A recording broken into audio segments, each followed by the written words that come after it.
शुरू हो चुका है। सभी प्रगणक अब फील्ड में जाकर हाउस लिस्टिंग का काम शुरू करेंगे। आज की इस वीडियो में हम आपको यह बताएंगे कि जो HLO ऑफिशियल ऐप है उसमें आप डाटा को किस प्रकार से फीड करेंगे। जब आप HLO ऑफिशियल ऐप को ओपन करेंगे तो सबसे पहला इंटरफेस इसी प्रकार से होगा लॉगिन करने के बाद।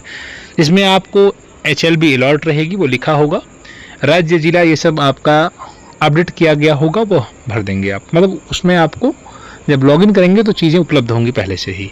हाँ, आपको भवनों की अपेक्षित संख्या भरनी होगी, ये एक्सपेक्टेड रहेगा, इसमें घट या बढ़ भी सकता है, इससे कोई इश्यू नहीं होने वाला है। हाँ, यह ध्यान देंगे कि प्रत्येक भवन में एक जनगणना मकान है, तो कम से कम अगर आप भवन की संख्या 150 भर रहे हैं तो जनगणना मकान 150 से कम नहीं होना चाहिए, क्योंकि एक भवन में 2 जनगणना मकान भी हो सकते हैं। 2 परिवार रहता है, 2 जगह मुख्य दरवाजे हैं, 2 जगह भोजन बनता है, तो हो सकता है कि एक मकान में 2 जनगणना मकान हो। इसलिए आप जनगणना मकान को हमेशा अधिक रखेंगे। जैसे भवनों की अपेक्षित संख्या अगर आपने 150 लिखी है तो जनगणना मकानों की अपेक्षित संख्या आप 180, 190, 200 भी लिख सकते हैं, कोई इशू नहीं होगा। जब आप इसको आगे बढ़ेंगे, इसको भरने के बाद, तो फिर यहाँ पर आपको सबसे पहले मकान सूची की प्रविष्टि जो आपको दिख रहा है पहला ऑप्शन, यहाँ पर आपको जाना होगा, प्रविष्टि आपको करनी होगी। जब आप इसको ओपन करेंगे तो यहाँ पर लाइन क्रमांक रहेगा, ये आपका एक रहेगा, फिर भवन नंबर रहेगा। सबसे पहले आपको भवन का नंबरिंग देना होगा, 1 से शुरू होगा। यहाँ पर आप अपनी संख्या 1 रखेंगे। यहाँ पे जो साइड में आपको दिखाई दे रहा है हल्का सा एरो जैसा, तो इसको आप क्लिक करके वहाँ से भी नंबरिंग अलॉट कर देंगे, ठीक है, 1 आपका। और उसके बाद फिर जनगणना मकान की आप संख्या देंगे, ठीक है, जनगणना मकान 0001, 0002 इस प्रकार से आप अलॉट करते हुए जाएंगे वो, ठीक है। और उसके बाद फिर नया करेंगे और अगला ऑप्शन पे आएंगे। जब नया करेंगे तो जैसे भवन संख्या आपने लिखा और फिर नया पे क्लिक करेंगे तो जनगणना मकान संख्या वो काउंट करके लिख देगा। फिर आगे देखिए आपको अगला इंटरफेस यहाँ पर दिखाई दे रहा है, तो अगला पर क्लिक करके आगे बढ़ेंगे। अब इसमें यहाँ पर देखिए वही चीज़, यहाँ पर जनगणना मकान यहाँ पर 1 लिख दिया गया है। अगला जब आप भरेंगे तो फिर ये आगे का ऑप्शन, अब जब आगे बढ़ेंगे तो ये पूछा जाएगा कि क्या जो संबंधित जो मकान संख्या है उसके जो मकान मालिक है क्या उन्होंने स्वगणना की है। अगर उन्होंने स्वगणना की है तो आप यहाँ पर हाँ का ऑप्शन क्लिक करके उनकी जो नंबर मिला हुआ है स्वगणना करने के बाद जो उस नंबर को यहाँ पर फीड करेंगे तो सारे डाटा जो है वो ऑटोमेटिक यहाँ से उठा लेगा ये आपका HLO ऐप। और अगर नहीं किया गया तो फिर आपको यही काम यहाँ पर करना है। जैसे प्रश्न संख्या 4 कि जनगणना मकान के जो अभी आप स्वगणना करवा रहे थे तो जो प्रश्न पूछे जा रहे थे उन्हीं प्रश्नों का उत्तर यहाँ पर आपको फिर से देना होगा। प्रश्न 4 में जनगणना मकान के फर्श में प्रयुक्त सामग्री किस प्रकार की है, और यहाँ पर क्लिक करके आप अगला पर जाएंगे, ठीक है। और उसके बाद प्रश्न 4 आएगा जनगणना मकान में फर्श, ये 5वां आएगा जनगणना मकान की दीवार में कैसी सामग्री है, छत में किस प्रकार की सामग्री है। ये सब आप उसी तरह से भरते हुए जाएंगे जिस प्रकार से आपने अभी जो करवाया है स्वगणना कई लोगों की, उस पर वही सारी चीज़ें यहाँ पर रहेंगी। जनगणना मकान के उपयोग का आपको पता लगाना है, यहाँ पर किस प्रकार से, यहाँ पर आवास है, आवास अन्य उपयोग है, दुकान, कार्यालय इत्यादि है, तो इसको आप क्लिक करेंगे और फिर आगे अगला पर चले जाएंगे जो भी इसकी स्थिति रहेगी, ठीक है। इसके बाद आगे आप देखिए जनगणना मकान की स्थिति को भरेंगे, किस प्रकार से है, अच्छी है, रहने योग्य है या फिर जीर्ण है। इसको क्लिक करके फिर अगला पर आ जाएंगे।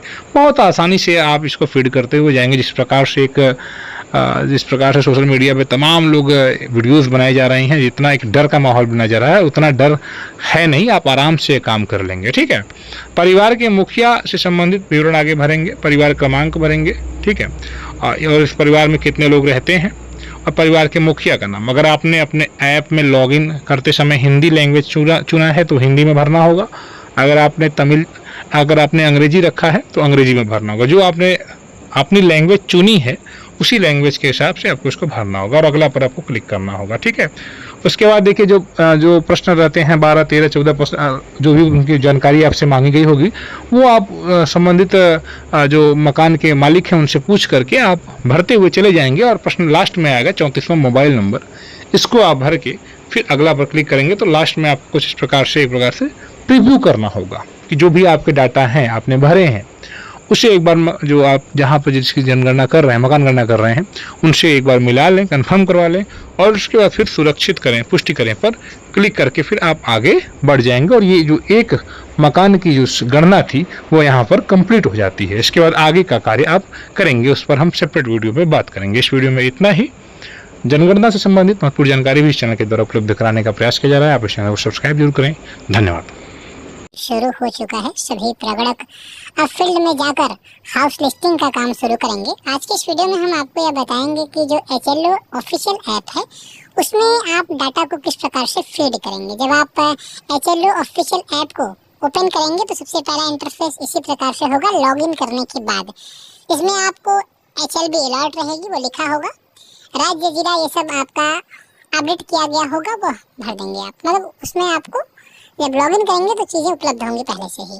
हाँ, आपको भवनों की अपेक्षित संख्या भरनी होगी, ये एक्सपेक्टेड रहेगा। इसमें घट या बढ़ भी सकता है, इससे कोई इश्यू नहीं होने वाला है। हाँ, ये ध्यान देंगे कि प्रत्येक भवन में एक जनगणना मकान है, तो कम से कम अगर आप भवन की संख्या 150 भर रहे हैं तो जनगणना मकान 150 से कम नहीं होना चाहिए, क्योंकि एक भवन में 2 जनगणना मकान भी हो सकते हैं। 2 परिवार रहता है, 2 जगह मुख्य दरवाजे हैं, 2 जगह भोजन बनता है, तो हो सकता है कि एक मकान में 2 जनगणना मकान हो। इसलिए आप जनगणना मकान को हमेशा अधिक रखेंगे। जैसे भवनों की अपेक्षित संख्या अगर आपने 150 लिखी है तो जनगणना मकानों की अपेक्षित संख्या आप 180, 190, 200 भी लिख सकते हैं, कोई इशू नहीं होगा।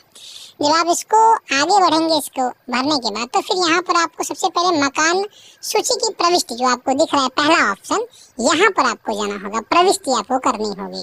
जब आप इसको ओपन करेंगे तो यहाँ पर लाइन क्रमांक रहेगा, ये आपका एक रहेगा, फिर भवन नंबर रहेगा। सबसे पहले आपको भवन का नंबरिंग देना होगा, 1 से शुरू होगा। यहाँ पर आप अपनी संख्या 1 रखेंगे। यहाँ पे जो साइड में आपको दिखाई दे रहा है हल्का सा एरो जैसा, तो इसको आप क्लिक करके वहाँ से भी नंबरिंग अलॉट कर देंगे, ठीक है, 1 आपका। और उसके बाद फिर जनगणना मकान की आप संख्या देंगे, ठीक है। जनगणना मकान 0001, 0002 इस प्रकार से आप अलॉट करते हुए जाएंगे वो, ठीक है। और उसके बाद फिर नया करेंगे और अगला ऑप्शन पे आएंगे। जब नया करेंगे तो जैसे भवन संख्या आपने लिखा और फिर नया पे क्लिक करेंगे तो जनगणना मकान संख्या वो काउंट करके लिख देगा। फिर आगे देखिए आपको अगला इंटरफेस यहाँ पर दिखाई दे रहा है, तो अगला पर क्लिक करके आगे बढ़ेंगे। अब इसमें यहाँ पर देखिए ये वही चीज़, यहाँ पर जनगणना मकान यहाँ पर एक लिख दिया गया है। अगला जब आप भरेंगे तो फिर ये आगे का ऑप्शन, अब जब आगे बढ़ेंगे तो ये पूछा जाएगा कि क्या जो संबंधित जो मकान संख्या है उसके जो मकान मालिक है क्या उन्होंने स्वगणना की है। अगर उन्होंने स्वगणना की है तो आप यहाँ पर हाँ का ऑप्शन क्लिक करके उनकी जो नंबर मिला हुआ है स्वगणना करने के बाद जो उस नंबर को यहाँ फीड करेंगे तो सारे डाटा जो है वो ऑटोमेटिक यहाँ से उठा लेगा, ये आपका HLO ऐप। और अगर नहीं किया गया तो फिर आपको यही काम यहाँ पर करना है। जैसे प्रश्न संख्या 4 कि जनगणना मकान के जो अभी आप स्वगणना करवा रहे थे तो जो प्रश्न पूछे जा रहे थे उन्हीं प्रश्नों का उत्तर यहाँ पर आपको फिर से देना होगा। प्रश्न 4 में जनगणना मकान के फर्श में प्रयुक्त सामग्री किस प्रकार की है, और यहाँ पर क्लिक करके आप अगला पर जाएंगे, ठीक है। और उसके बाद प्रश्न 4 आएगा जनगणना मकान में फर्श, ये 5वां आएगा जनगणना मकान की दीवार में कैसी सामग्री है, छत में किस प्रकार की सामग्री है। ये सब आप उसी तरह से भरते हुए जाएंगे जिस प्रकार से आपने अभी जो करवाया है स्वगणना कई लोगों की, उस पर वही सारी चीजें यहाँ पर रहेंगी। जनगणना मकान के उपयोग का आपको पता लगाना है, यहाँ पर किस प्रकार से, यहाँ पर आवास है, आवास अन्य उपयोग है, दुकान, कार्यालय इत्यादि है। तो इसको आप क्लिक करेंगे और फिर आगे अगला पर चले जाएंगे जब इसकी स्थिति रहेगी, ठीक है। इसके बाद आगे आप देखिए जनगणना मकान की स्थिति को भरेंगे, किस प्रकार से है, अच्छी है, रहने योग्य है या फिर जीर्ण है। इसको क्लिक करके फिर अगला पर आ जाएंगे। बहुत आसानी से आप इसको फीड करते हुए जाएंगे। जिस प्रकार से सोशल मीडिया पे तमाम लोग वीडियोस बनाए जा रहे हैं, इतना एक डर का माहौल बना जा रहा है, उतना डर है नहीं, आप आराम से काम कर लेंगे, ठीक है। परिवार के मुखिया से संबंधित विवरण आगे भरेंगे, परिवार क्रमांक भरेंगे, ठीक है, और इस परिवार में कितने लोग रहते हैं और परिवार के मुखिया का नाम। अगर आपने अपने ऐप में लॉगिन करते समय हिंदी लैंग्वेज चुना है तो हिंदी में भरना होगा। अगर आपने अंग्रेजी रखा है तो अंग्रेजी में भरना होगा। जो आपने अपनी लैंग्वेज चुनी है उसी लैंग्वेज के हिसाब से आपको इसको भरना होगा और अगला पर आपको क्लिक करना होगा, ठीक है। उसके बाद देखिए जो प्रश्न रहते हैं 12, 13, 14 जो भी उनकी जानकारी आपसे मांगी गई होगी वो आप संबंधित जो मकान के मालिक हैं उनसे पूछ करके आप भरते हुए चले जाएंगे। और प्रश्न लास्ट में आएगा 34वां मोबाइल नंबर, इसको आप भर के फिर अगला पर क्लिक करेंगे तो लास्ट में आपको इस प्रकार से प्रीव्यू करना होगा कि जो भी आपके डाटा हैं आपने भरे हैं उसे एक बार जो आप जहाँ पे जिसकी जनगणना कर रहे हैं, मकान गणना कर रहे हैं, उनसे एक बार मिला लें, कंफर्म करवा लें और उसके बाद फिर सुरक्षित करें, पुष्टि करें पर क्लिक करके फिर आप आगे बढ़ जाएंगे। और ये जो एक मकान की जो गणना थी वो यहाँ पर कंप्लीट हो जाती है। इसके बाद आगे का कार्य आप करेंगे, उस पर हम सेपरेट वीडियो में बात करेंगे। इस वीडियो में इतना ही। जनगणना से संबंधित महत्वपूर्ण जानकारी भी इस चैनल के द्वारा उपलब्ध कराने का प्रयास किया जा रहा है। आप इस चैनल को सब्सक्राइब जरूर करें। धन्यवाद।